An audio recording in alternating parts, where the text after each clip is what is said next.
Baik, Sugihontu, para upasaka dan upasika sekalian,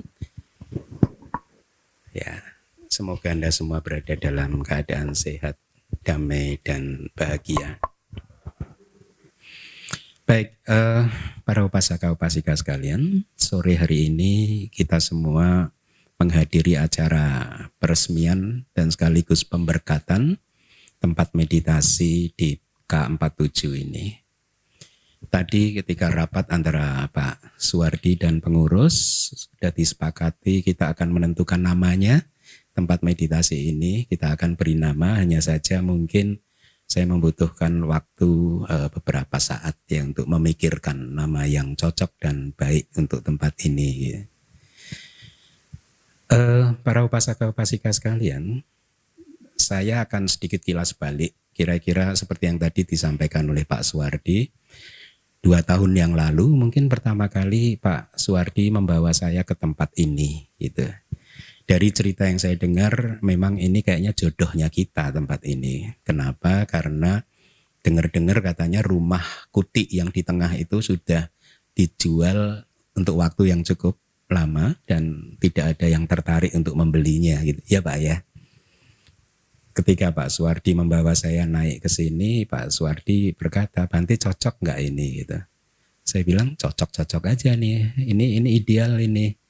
Karena di samping tempatnya sepi, nggak ada tetangga, juga ini tempat paling atas di kompleks ini yang ratusan hektar. Ini adalah tempat yang paling atas, paling tinggi. Jadi cocok untuk tempat meditasi atau tempat wihara. Dan di tradisi-tradisi kuno itu para pertapa memang biasanya tinggal di tempat yang tinggi gitu. Ya, jadi saya bilang ke Pak Suwardi cocok Pak gitu. Makanya tadi saya katakan ini kayaknya emang jodohnya DBS. Ya, di saat calon pembeli yang lain tidak tertarik, kita malah tertarik. Nah, itu kira-kira 2 tahun yang lalu ya. Dan sejak hari itu saya mengamati Pak Suwardi dan Ibu ini boleh dikatakan setiap minggu ke sini dan memantau pembangunan secara detail setiap minggu. Padahal Pak Suwardi ini kan juga pengusaha yang cukup sibuk ya, tapi seringkali tidak hanya akhir pekan, di hari-hari kerja juga sering juga ke sini untuk memantau setiap detail pekerjaan. Saya memperhatikan dari jauh dan bermudita cita mengapresiasi atas semangat dari Pak Suwardi dan Ibu dan keluarga ya dalam berbuat kebajikan. Ini adalah satu teladan yang menurut saya yang bisa dicontoh oleh yang lain. Bagaimana seseorang bisa umat Buddha bisa melakukan satu pekerjaan yang cukup besar seperti ini, 3 kapling ya kalau 3 unit bangunan dan dengan tanpa lelah memantaunya setiap pekannya gitu. Kalau kita renungkan kekuatan apa yang membuat Pak Suwardi dan keluarga bisa melakukan ini semua. Ini yang akan menjadi topik owada atau ceramah singkat saya. Salah satu yang menonjol dari Pak Suwardi, Ibu dan keluarga adalah sadha beliau yang kuat. Sadha itu kalau bahasa Buddhisnya kan keyakinannya. Kalau bahasa yang lain sadha itu juga bisa berarti iman. Jadi iman dari Pak Suwardi, Ibu dan keluarga yang sangat kuat terhadap kalau menurut ajaran Buddha 5 hal. Sadha yang kuat terhadap Buddha, yang pertama, yang kedua terhadap Dharma, ajarannya, yang ketiga terhadap Sangha, ya. Anda bayangkan kalau tanpa sadha yang kuat terhadap Buddha, Dhamma, Sangha, Pak Suwardi dan Ibu tidak bisa melakukan ini semua. Kalaupun melakukan mungkin tidak melakukannya dengan sungguh hati. Tapi beliau ini melakukannya dengan sungguh-sungguh. Ya. Kemudian yang keempat dan kelima adalah karma dan buahnya. Atau tadi saya ngobrol dengan Pak Sulian di luar, tabur tuai. Jadi sadar terhadap 5 hal ini, Buddha, Dhamma, Sangha, karma dan buahnya. itu adalah sesuatu yang Anda semua juga harus memiliki, kita semua harus memilikinya. Menurut ajaran Buddha, sadda, keyakinan atau iman itu menjadi fondasi yang paling fundamental bagi kita semua untuk bisa mengalami kemajuan di dalam perjalanan spiritual kita. Sadda yang sudah diperlihatkan oleh Pak Suwardi, Ibu dan keluarga kepada kita semua dalam merealisasi atau mewujudkan 3 bangunan ini yang sangat indah ini, itu akan menjadi fondasi yang cukup bagus bagi Pak Suwardi dan keluarga. Tidak hanya akan memberikan kebahagiaan di dalam kehidupan kali ini, tetapi juga kalau kita mempunyai keyakinan terhadap ajaran Buddha di setiap kelahiran. Tidak hanya di kelahiran kali ini, dan di setiap kelahiran, dengan sadda inilah nanti Pak Suwardi dan keluarga dan Anda semua juga yang memiliki sadda akan semakin dekat kepada tujuan akhir kita, yaitu Nibbana. Ya. Kenapa demikian? Kitab suci kita memberikan paling tidak yang saya ingat ada 3 perumpamaan. Sebenarnya ada banyak, tapi mengingat sempitnya waktu, saya sampaikan saja 3 perumpamaan yang diberikan oleh kitab suci kita berkenaan dengan sadda atau iman.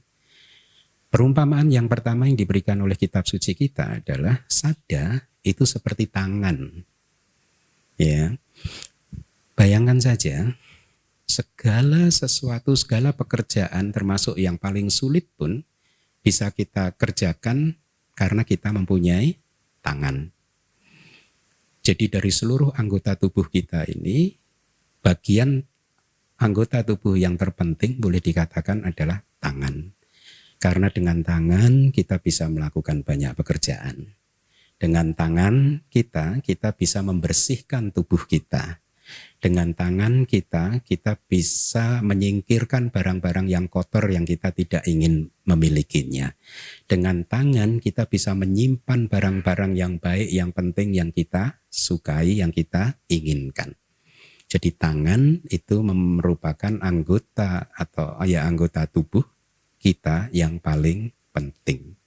Demikian pula sesungguhnya di dalam rangkaian batin kita masing-masing ini, sadda itu adalah yang terpenting.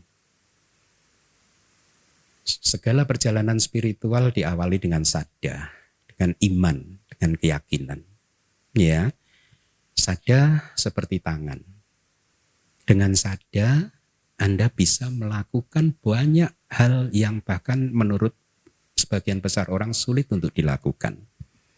Dengan sadda yang tinggi, Pak Suwardi bisa melakukan ini semua. Ya, menyediakan pada kita 3 bangunan yang cukup bagus, cukup mewah. Karena sadda. Seperti tangan tadi, karena mempunyai tangan, akhirnya bisa melakukan pekerjaan yang sesulit apapun.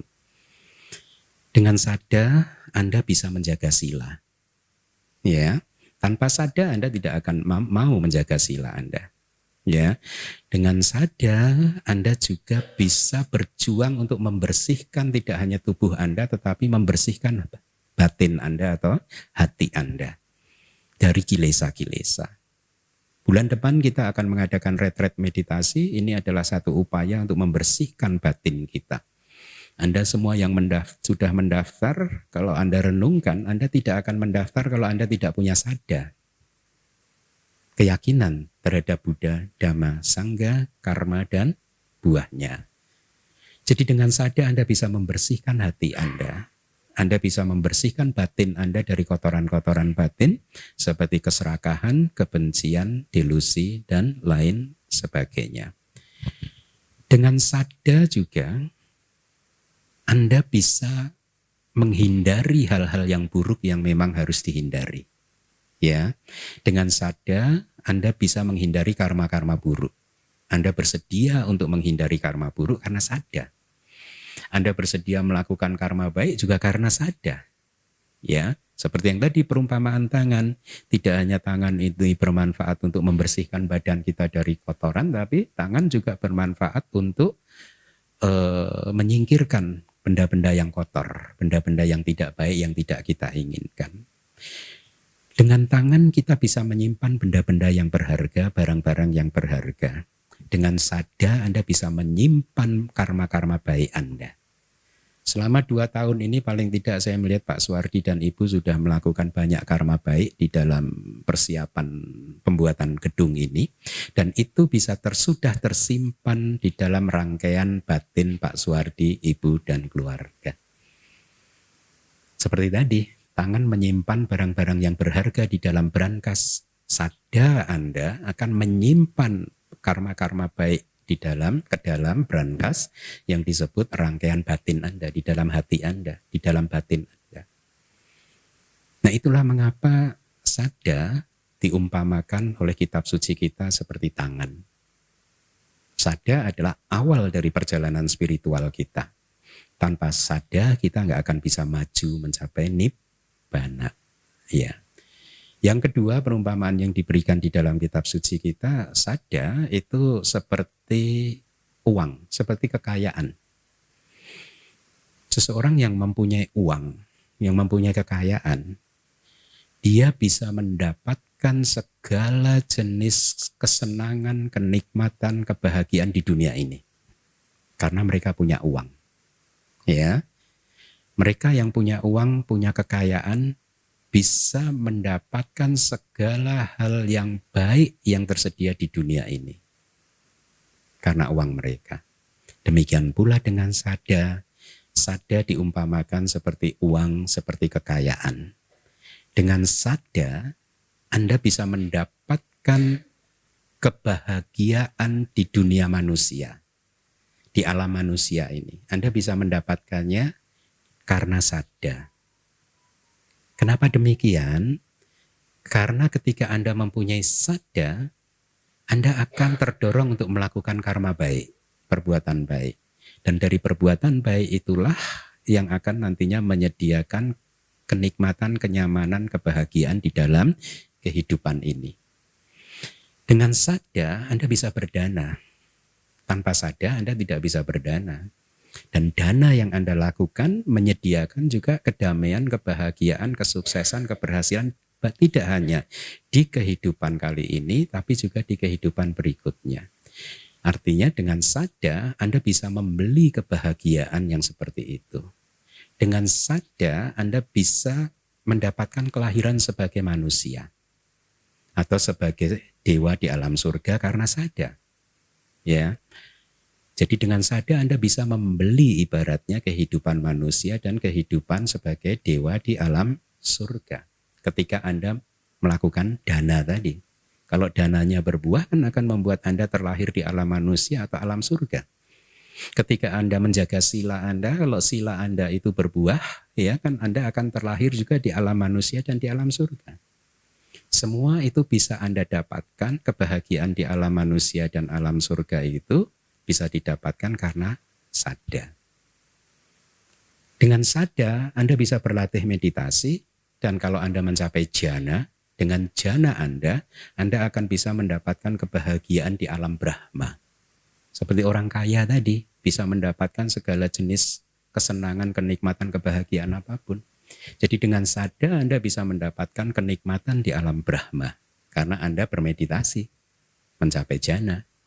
Dengan sada Anda bisa mendapatkan paling tinggi, paling puncak adalah kebahagiaan di dalam nibbana. Kenapa? Karena kalau Anda retret, misalkan bulan depan dan Anda mencapai magga pala, maka Anda dipastikan akan mencapai nibbana.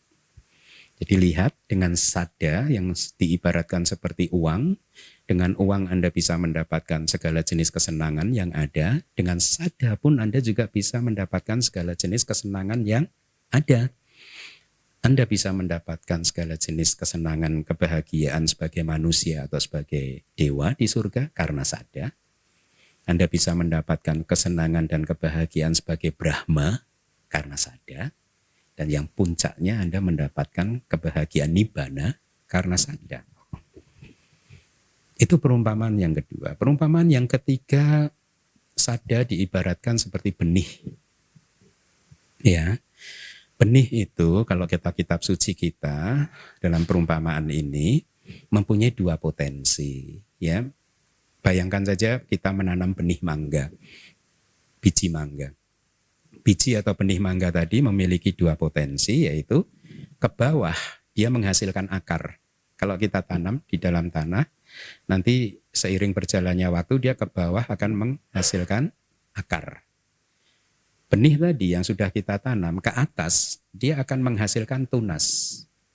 Ya, tunas, batang, cabang, ranting, daun, dan pada saatnya nanti benih yang kita tanam akan menghasilkan buah mangga, panen buah mangga.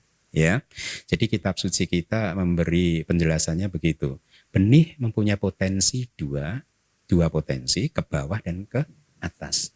Ke bawah dia memunculkan akar-akar pohon mangga tadi, ke atas dia memunculkan batang tanaman, cabang, ranting, daun, dan akhirnya buah. Apa maksudnya? Maksudnya seperti ini. Jadi sada Anda juga mempunyai dua potensi. Seperti benih mangga tadi. Ke bawah dia menghasilkan sila. Jadi kalau Anda punya sada, maka secara perlahan-lahan Anda akan terdorong untuk menjaga sila Anda. Mereka yang sering melanggar sila karena mereka nggak punya sada terhadap Buddha, Dhamma, Sangha, karma, dan buahnya. Tapi begitu Anda punya sada, secara otomatis Anda akan memurnikan sila Anda. Secara otomatis. Bahkan seandainya pun Anda seperti saya tinggal sendirian di tempat seperti ini, nggak ada yang melihat Anda akan menjaga silanya itu dengan sukarela. Ya, bukan hanya Anda menjaga sila ketika banyak orang, tapi ketika Anda sendirian pun Anda menjaga sila Anda. Kenapa hal itu bisa muncul? Karena sada. Jadi sada menghasilkan potensi ke bawah, yaitu akar yang disebut sila. Ya, jadi itu kekuatan sada. Lalu bagaimana sada menghasilkan batang ke atas sampai akhirnya berbuah mangga? Sada Anda akan menghasilkan batang pohon, cabang, ranting, dahan, dan akhirnya buah. Ya, dengan sada Anda nanti tidak akan hanya berhenti dengan mempunyai sada dan menjaga sila. Anda akan terdorong naik lagi. Sila tidak cukup. Oh, saya harus berlatih samadhi, meditasi konsentrasi. Ya, ketika konsentrasi Anda tercapai, Anda mulai melihat, oh ternyata samatha tidak cukup. Dari situ Anda mulai kemudian tergerak untuk berlatih vipassana untuk mencapai magga dan pala. Jadi magga dan pala adalah buah dari sada. Ya, samatha dan vipassana adalah cabang pohon, dahan, ranting, daun. Ya, samatha dan vipassana. Buahnya adalah apa? Magga, pala, dan nibbana. Jadi lihat, perumpamaan yang sangat indah diberikan oleh Buddha di kitab suci kita, bahwa sada mempunyai kekuatan yang sedemikian positifnya, yang akhirnya bisa membuat seseorang itu mencapai nibbana. Itu perumpamaan yang ketiga yang diberikan oleh kitab suci kita. Nah, saya akan menyampaikan cerita yang lain dari bagian cerita di kitab suci yang lain, tetapi saya rasa masih relevan, masih berhubungan. Cerita itu seperti ini.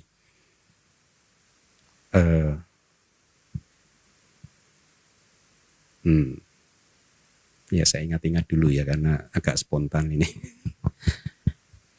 Begini, jadi pada suatu hari Buddha bersama para murid berkunjung di kota tempat tinggal yang nantinya akan menjadi Bante Siwali. Ya, jadi Buddha dan rombongan berkunjung di kota tempat tinggal orang tuanya Bante Siwali. Pada saat itu belum menjadi Bante Siwali. Nanti di belakang hari beliau akan menjadi Bante Siwali. Nah, Buddha bersama dengan Mahasawaka tiba di tempat tersebut. Dan keesokan harinya, Yang Mulia Mahamoggallana kedatangan para umat-umatnya, pengikut-pengikutnya. Jadi kalau di zaman dulu juga seperti itu. Bante Moggallana punya pengikut sendiri, Bante Sariputta punya pengikut sendiri, Bante Ananda juga punya pengikut sendiri gitu. Ya mungkin sama lah ya, di zaman modern juga kira-kira seperti itu gitu. Nah jadi pada hari itu pengikut-pengikut Bante Moggallana menemui Bante Moggallana, ya, dan mereka memberikan undangan untuk datang ke tempat mereka. Buddha bersama Sangga datang ke tempat mereka untuk menerima persembahan dana makan siang. Ya. Nah, singkat cerita hari itu disetujui oleh Buddha. Buddha menyetujuinya, tetapi ceritanya kemudian keesokan harinya ibu dari Bante Siwali datang menemui Buddha dan juga menyatakan karena untuk menyambut hari ulang tahunnya Bante Siwali, ya, mereka ibu tersebut juga mengundang Buddha beserta Sangga untuk menerima dana makan di rumah mereka, di rumah ibu Bante Siwali selama 7 hari juga. Kemudian Buddha dengan sabanyuta nyananya atau pengetahuan kemahatauan beliau mencoba untuk menginvestigasi dari 2 dayaka ini, dari 2 undangan dana makan ini, mana yang menghasilkan buah manfaat yang lebih besar. Akhirnya Buddha melihat bahwa dengan menerima undangan dari ibu dari Bante Siwali, maka nanti di masa depan keluarga ini akan mendapatkan manfaat yang besar, yaitu pencapaian nibbana. Sehingga akhirnya Buddha membatalkan undangan yang pertama tadi dan menerima undangan yang kedua. Ya.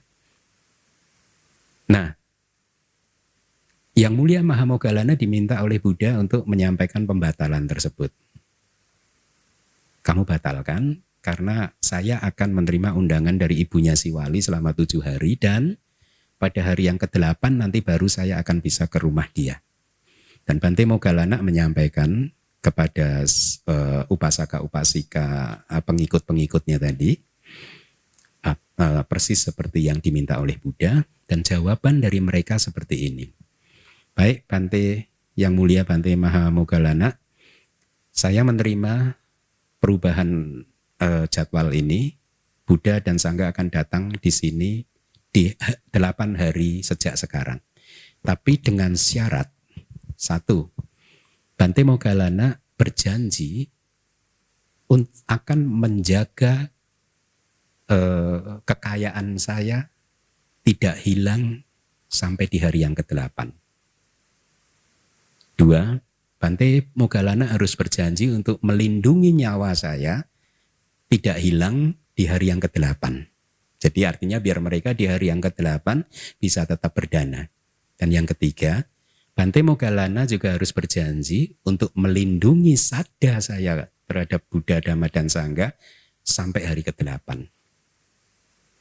Jawaban Bante Moggallana seperti apa? Seperti ini. Baik upasaka-upasika, terhadap permintaan kamu yang pertama, saya menyanggupinya. Saya akan melindungi harta kekayaan kamu tidak hilang sampai hari ke-8. Terhadap permintaan kedua kamu, saya juga menyanggupinya. Saya akan menjaga nyawa kalian tidak akan hilang sampai di hari ke-8. Tetapi permintaan yang ketiga saya tidak bisa memenuhinya. Permintaan yang ketiga adalah menjaga sada mereka. Apa kata Bante Moggallana? Karena sada Anda itu adalah yang bisa menjaga sada Anda, ya Anda sendiri. Sama. Jadi sadanya Pak Acai, Pak Suwardi, Ibu, Upasaka, Upasika, supaya tidak hilang, Anda harus menjaganya sendiri. Tidak ada orang lain yang bisa menjaganya untuk Anda. Bahkan Bante Moggallana yang terkenal paling sakti pun tidak sanggup untuk melindungi atau menjaga sada dari umat dia. Ya, jadi itu pesan dari kitab suci. Jadi Bapak dan Ibu upasaka dan upasika sekalian harus bertanggung jawab untuk melindungi sada Anda masing-masing supaya tidak hilang. Saat ini Anda punya sada. Tetapi Anda sadar enggak? Anda merenung enggak? Anda paham enggak bahwa Selama Anda masih menjadi putu jana itu orang yang belum mencapai maga pala kan, ya. Selama Anda itu masih putu jana, sada Anda masih bisa hilang. Hanya sotapana dan yang di atasnya saja yang sadanya sudah tidak bisa hilang lagi. Ini kalau Anda masih putu jana, sada Anda masih bisa hilang. Di kelahiran Anda yang kali ini Anda menjadi murid Buddha. Tetapi tidak ada jaminan di kelahiran besok Anda masih menjadi murid Buddha. Selama Anda putu jana. Supaya Anda bisa memastikannya, apa yang harus dilakukan? Ya, Anda harus berjuang untuk menjadi minimal sotapana. Ya. Nah, jadi sada Anda tidak ada yang bisa membantu untuk melindunginya selain Anda sendiri. Poin terakhir, cerita terakhir yang ingin saya sampaikan sekaligus sebagai penutup adalah seperti ini. Di kitab suci kita bercerita seperti ini, para upasaka upasika sekalian. Para dewa di alam dewa sana, ya sebenarnya kalau saya mengatakan dewa ada di atas sana juga jangan pernah berpikir dewa ada di atas sana. Tetapi biasanya setiap kali ada pembabaran dhamma, khususnya di malam hari begitu, dewa pun ikut mendengarkan. Ya, beberapa dewa ikut turun mendengarkan pembabaran dhamma yang dibabarkan oleh para guru-guru dharma. Nah, jadi di alam sana, di alam surga itu, kalau ada satu dewa mau habis kehidupannya, meninggalkan kehidupan di alam surga, biasanya dewa itu memunculkan 5 tanda. Ya, tanda bahwa dewa ini mau mati gitu, itu ada 5. 1, rona wajahnya mulai kusut, tidak terlihat bersinar lagi. Ya. Kemudian perhiasan bunga, biasanya para dewa itu ada perhiasan bunganya, mulai layu bunganya itu. Yang ketiga, baju-baju para dewa warnanya juga mulai pudar. Ya. Kemudian yang keempat, ketiaknya berkeringat. Di sini ada yang berkeringat nggak? Khususnya yang kena panas di sana. Ya, itu yang keempat. Yang kelima, dewanya murung, sedih terus gitu. Jadi menyendiri murung. Ya, nah itu yang disebut 5 tanda dewa yang menandakan bahwa dewa tersebut akan habis usianya di sana. Nah, ketika teman-teman dewa itu melihat ada satu dewa yang seperti itu, biasanya lalu teman-teman dewanya itu akan menghampiri dewa yang mau meninggal itu dan memberikan 3 nasihat. Ini yang ada di kitab suci kita. Ya. Nasihat pertama, berjuanglah untuk pergi, istilahnya pergilah ke alam manusia, artinya berjuanglah untuk bisa lahir sebagai manusia. Itu nasihat teman-teman dewa pada dewa yang hendak meninggal dunia. Kedua, setelah di alam manusia, kembalikan sada kamu terhadap Buddha, Dhamma, Sangha, karma, dan buahnya. Yang ketiga, jagalah sada itu supaya tidak bisa hilang. Artinya jadilah sotapana. Ya, itu nasihat. 3 nasihat dari dewa di alam surga sana yang biasa dilakukan oleh para dewa yang memang menjadi muridnya Buddha. Karena dewa juga tidak hanya muridnya Buddha, ada yang murid dari guru-guru lain juga, ya. Nah, sekarang poin saya adalah seperti ini. Dari 3 nasihat dewa tadi, Anda sudah dapat yang pertama atau belum? Anda sudah lahir jadi manusia. Anda sudah mengembalikan sada Anda atau belum? Sudah, Anda sudah dapat. Yang ketiga, Anda sudah menguncinya, memproteknya untuk tidak hilang lagi dalam proses. Mudah-mudahan bulan depan Anda yang ikut retret menjadi sotapana semua. Jadi dengan demikian Anda memenuhi 3 nasihat para dewa. Baik, demikian para upasaka upasika sekalian. Pewadak singkat ini secara khusus saya tujukan kepada Pak Suwardi dan Ibu, tetapi secara umum saya juga tujukan kepada the rest of para upasaka-upasika yang lainnya. Mudah-mudahan mendapatkan manfaat. Apa yang saya sampaikan tadi adalah intisari perasan tentang sada yang pernah saya baca di kitab suci kita.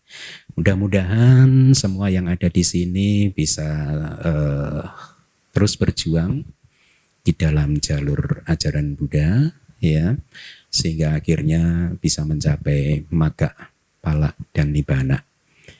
Sadu, sadu, sadu. Akhir kata, saya juga tentu tidak lupa mengucapkan terima kasih kepada Pak Suwardi dan Ibu, ya, karena kemurahan hati Bapak dan Ibu, banyak umat yang bisa mendapatkan manfaat.